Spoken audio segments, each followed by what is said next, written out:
अनंत कथा अमृत के 13वें भाग में हनुमानगढ़ के बारे में हनुमान जी का विग्रह सीमेंट से बनाया गया था। तब महाराज जी की आज्ञा अनुसार लाखों की संख्या में राम नाम लिखकर भक्तों द्वारा राम नाम लिखे कागजों को छोटे छोटे टुकड़ों में काटकर गारे में मिलाया गया। हनुमान जी का सब कुछ बन गया पर मुखमंडल नहीं बन पा रहा था। कारीगर को भी इस कारण हताशा ने घेर लिया तथा भक्तों के मन में भी क्षोभ एवं निराशा व्याप्त हो गई। सभी महाराज जी से मन ही मन प्रार्थना करने लगे। तब एक भक्त श्री शिवदत्त जोशी की कन्या रजनी को, जो उस समय बाल्यावस्था में ही थी, स्वप्न की सी अर्धचेतना में आकाशवाणी सदृश शब्दों में महाराज जी का आदेश सुनाई दिया कि दैहिक देविक भौतिक तापा राम राज कहू नहीं व्यापा का संपुट लगाकर अखंड रामायण का पाठ सुनाओ हनुमान जी को। सरल बुद्धि बालिका ने उतनी ही सरल हृदय अपनी माँ से यह सब कुछ कह सुनाया तो उसी परिवार ने पहले और फिर अन्य भक्तों ने भी इसी संपुट के साथ अखंड रामायण के पाठ पूर्ण कर दिए और एक सप्ताह के अंदर हनुमान जी का मुखमंडल भी बन गया। भक्तों में हर्षोल्लास की सीमा ना रही।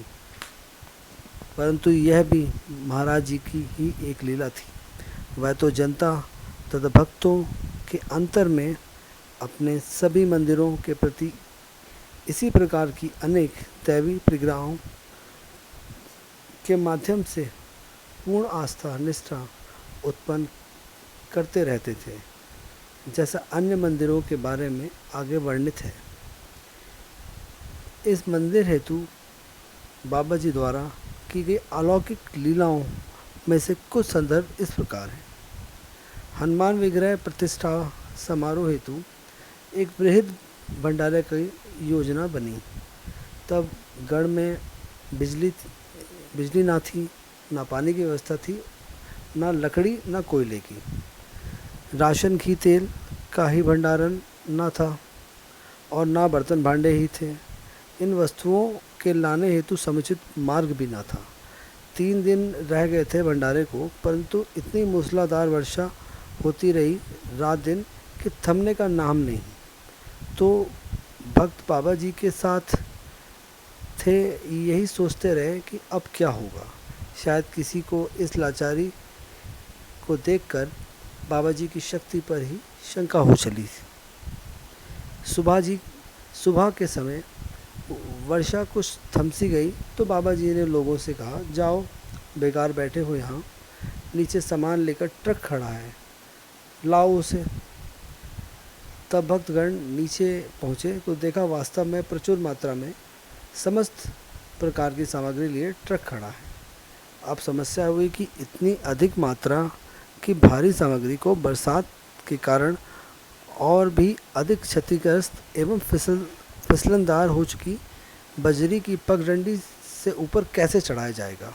परंतु महाराज जी का तो दूसरा ही खेल चल रहा था। ठीक उसी समय उसी राह से डोटियालों पर्वतीय कुलियों का एक दल गुजर रहा था। समुचित पारिश्रमिक देकर उनके द्वारा बात में सारा सामान ऊपर पहुंच गया। सब प्रकार की सामग्री तो आ गई, परंतु प्रसाद पवाने हेतु पत्तलें नहीं आई थी। विषम परिस्थितियां आ गई कि कल भंडारा है और आज पत्तलें नहीं, जो केवल हल्द्वानी और बरेली से ही आ सकती थी दूसरे दिन।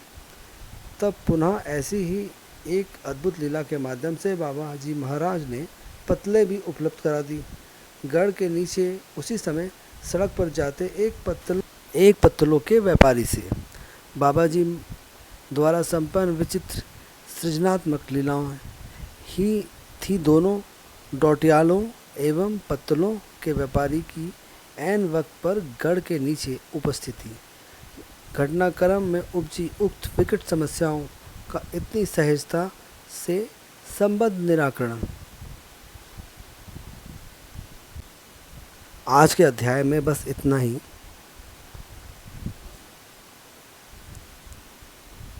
फिर मिलेंगे अनंत कथा अमृत के एक नए अध्याय के साथ। राम राम।